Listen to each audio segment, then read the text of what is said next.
एक लोक कथा है और लोक कथा के पीछे एक लोक कहावत भी है।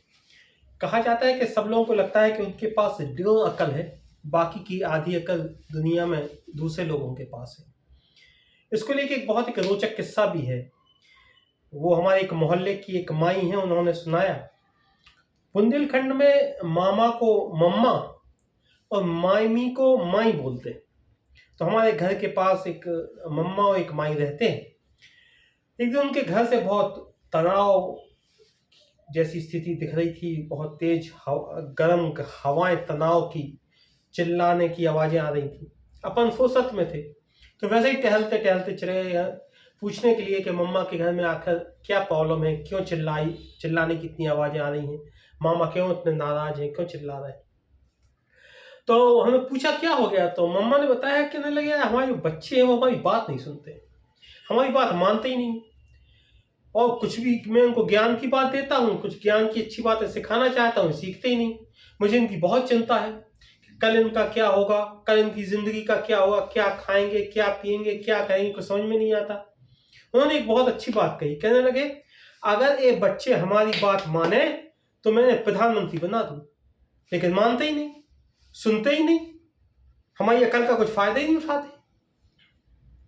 लगा कि तनाव कुछ लंबा चला था, क्योंकि मामी का धैर्य किचन से जवाब दे रहा था।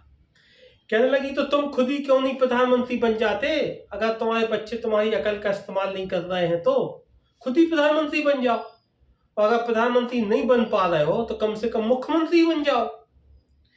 इस तरह की चुनौती मामी ने जो किचन से दी, मम्मा को शायद उसकी अनुभव नहीं था, या उन्होंने सोचा नहीं था कि सीधी चुनौती उनको मिल जाएगी।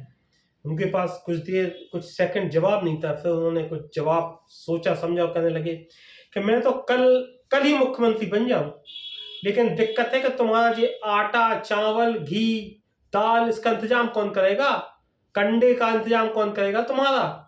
मामी एकदम बाहर निकल के आ गई किचन से। उन्होंने चुनौती को दोहराया, कह लगी कंडा, दाल, चावल, रोटी, सब्जी सबका इंतजाम हम कर लेंगे, तुम निकलो, जाओ, और मुख्यमंत्री बन के ही अब तुम लौटना, मैं तुम्हें मुक्त करती हूँ, जाओ तुम अपनी अकल का इस्तेमाल करो और मुख्यमंत्री बन के ही लौटना। मम्मा को फिर समझ में नहीं आया कि तो एकदम सीधी चुनौती। उन्होंने कहा कि हमारे लिए एक सिरदर्द थोड़े है, और भी जो सिरदर्द है, इस मरी हत्या का क्या करें। मामी ने उस चुनौती को भी स्वीकार किया। कहले मैं दाल चावल का इंतजाम करूंगी, बच्चों का इंतजाम करूंगी, और तुम्हारी जो माता जी है ना, इनकी सेवा भी करूंगी, पर तुम जाओ और मुख्यमंत्री बन के आना, अपने पूरे ज्ञान का इस्तेमाल कर लो। फिर बीच बचा हुआ और उनकी माँ ने कहा कि अब इस उम्र में तुम कहाँ जाओगे मुख्यमंत्री बनने, यहीं रहो, और ठीक है अब बाल बच्चे नहीं सुनते हैं तो मत सुनने दो, तुम्हारा ज्ञान है तुम अपने पास रखो, दूसरों को दो, अब नहीं कोई बात मानता तो क्या कहते। माई ने फिर वो रोचक किस्सा सुनाया। कहने लगी भैया, किस्सा बुंदेलखंडी में उन्होंने सुनाया, आपको समझने की कोशिश करिएगा, मजा आएगा। कहली भैया इनके साथ इतनी दिक्कत है, क्या करें हम जी, ब्रह्मा जी की 1.5 अकल इन्हीं के पास है। तो हमें सुना तो था, हमें समझ में नहीं आया। हम कहा माई ये 1.5 अकल माने समझ में नहीं आया। तो उन्होंने एक पूरा किस्सा सुनाया। कहने लगी भैया ब्रह्मा जी ने पूरी दुनिया बनाई, दुनिया बनाने के बाद जब सब माल तैयार हो गया उनका, तो विष्णु जी के पास गए। कहले विष्णु जी हमें दुनिया तो पूरी बना दी है, उसमें अकल डाल दो। कहले अकल डाल दे। कहले हाँ। तो उनने विष्णु जी ने ब्रह्मा जी को 2 नग दिए। कहले जी अकल है, सबको बांट देना। ब्रह्मा जी वो दोनों नग लेके आने लगे। तो विष्णु जी ने पूछा है ब्रह्मा जी सुनो तो, बांटोगे कैसे? कहने लगे आपने 2 नग दिए हैं, उसको सबको बराबर बराबर बांट देंगे। तो विष्णु जी ने कहा अरे ब्रह्मा जी भगवान, अगर तुम सबको बराबर बराबर अकल बांट दोगे तो तुम्हारी कौन सुनेगा फिर। उनको बात को समझ में आई। उनने क्या किया, 1.5 नग रख लिया अपने पास, और आधा नग जो है बांट दिया सब लोगों को। लेकिन ब्रह्मा जी ने क्या किया कि हर आदमी से कहा कि तुम्हारे लिए हमने दी है 1.5 नग और दूसरों को दी है आधे नग। क्योंकि जब ये बातचीत विष्णु भगवान और ब्रह्मा जी की हो रही थी तो लोगों ने सुन ली थी।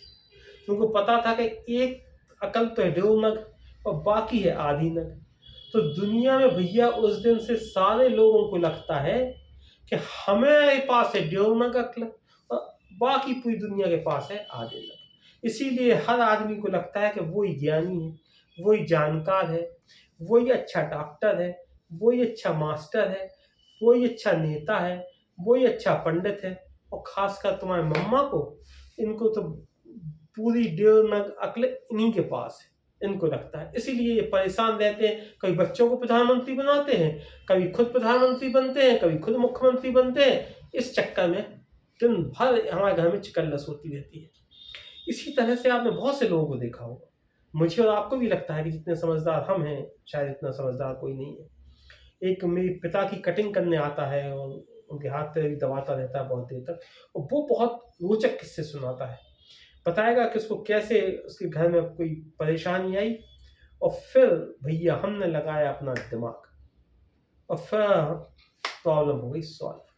जैसे दिमाग वो कहीं रखा रहता है और सिर्फ जब परेशानी आती है तो फिर उसको निकाल के वो कहीं से लगा लेता है। ऐसे और भी लोग होते हैं कि वो हमें समझ रहे थे मूर्ख, हमें लगातार मूर्ख बना रहे थे, फिर भैया हमें गुस्सा आ गया तो हमने अपना दिमाग चलाया, और दिमाग चलाया तो उनको समझ में आ गई, कहने लगे ये कम पढ़ा लिखा है जरूर, लेकिन इसमें दिमाग बहुत है। तो अपन दिमाग भैया लेकिन फालतू में नहीं चलाते, अपन दिमाग चलाते हैं सिर्फ उसी जगह पे जहाँ पे आवश्यकता हो, जहाँ पे जरूरत हो। हर जगह अपन दिमाग नहीं चलाते, अपन फालतू का दिमाग का कोई काम नहीं। लेकिन अगर तुम्हें मूर्ख बनाओगे तो फिर अपन दिमाग का इस्तेमाल करेंगे, चारों खाने चित कर देंगे सामने वाले। इस तरह से हर व्यक्ति के पास जो ड्यू अक्ल है, मैं और आप भी ड्यू अक्ल लेके घूम रहे हैं, और दिमाग जो सिर्फ समय पर ही चलाना है वरना खराब हो जाएगा। तो दिमाग जिस तरह से वो मेरे पिता का जो सेवक है वो अपना दिमाग रखे रहता है, और सिर्फ जब मुसीबत परेशानी या कोई उसको जो मूर्ख समझता है तभी वो दिमाग का इस्तेमाल करता है। आप अपने दिमाग का इस्तेमाल कब करते हैं?